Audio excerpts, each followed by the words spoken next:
कल्पना कीजिए एक टूटी फूटी झोंपड़ी, चारों ओर गरीबी, भूख और दर्द का अंधेरा, और उसी झोंपड़ी में बैठे हैं भगवान श्री कृष्ण के परम मित्र सुदामा।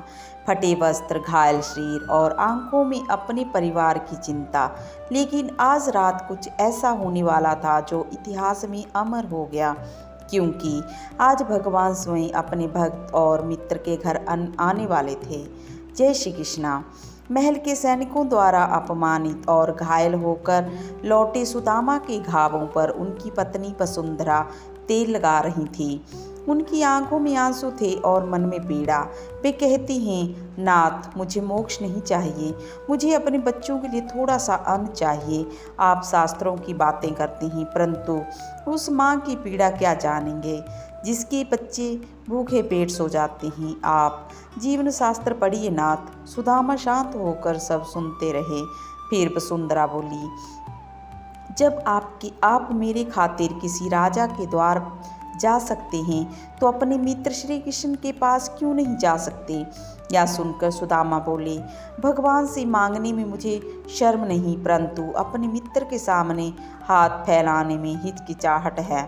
मित्रता बराबरी का रिश्ता है। मैं भगवान की दया सह सकता हूँ, पर मित्रता की दया नहीं।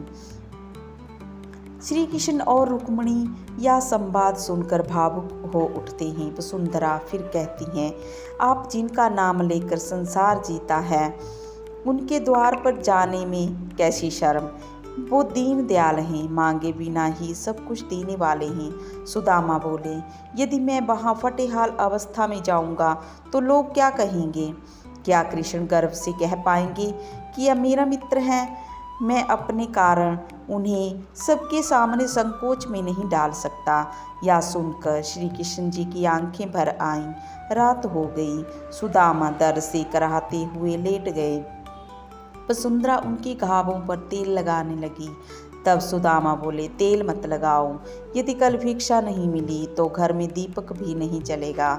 यह सुनकर श्री कृष्ण का हृदय पिघल गया। वसुंधरा श्री कृष्ण जी की मूर्ति के सामने खड़ी होकर बोली, हे कृष्ण, आप इनके मित्र भी हैं और भगवान भी।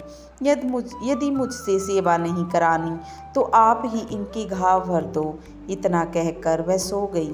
तब श्री कृष्ण मुस्कुराकर रुक्मिणी से बोले, पत्नी ने आदेश दिया है कि मैं जाकर सेवा करूं, और सुदामा प्रार्थना कर रहे हैं कि मैं उसे क्षमा कर दूं। रुक्मिणी बोली, तो अब किसकी बात मानेंगे प्रभु।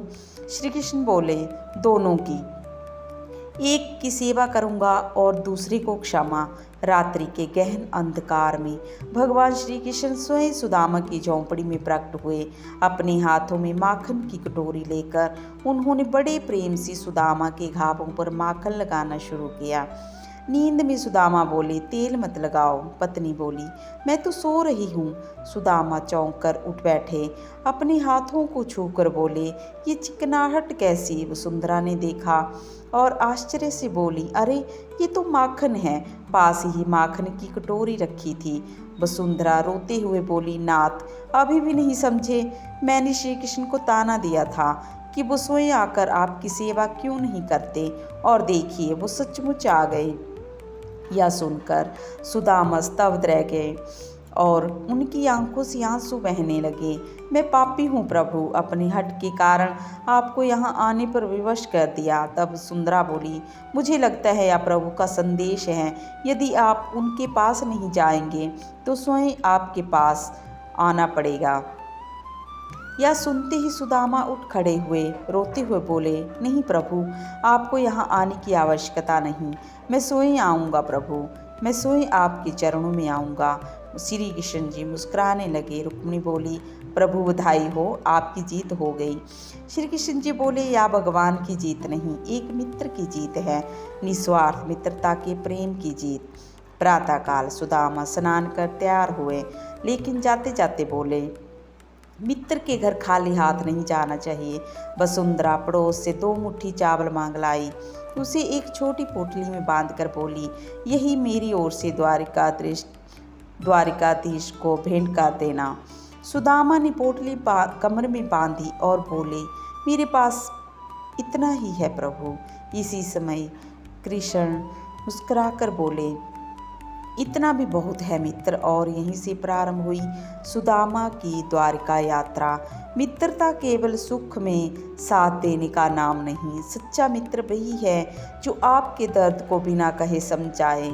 और भगवान वो अपने भक्त के प्रेम से बंध जाते हैं। यदि प्रेम सच्चा हो तो भगवान को भी आना पड़ता है।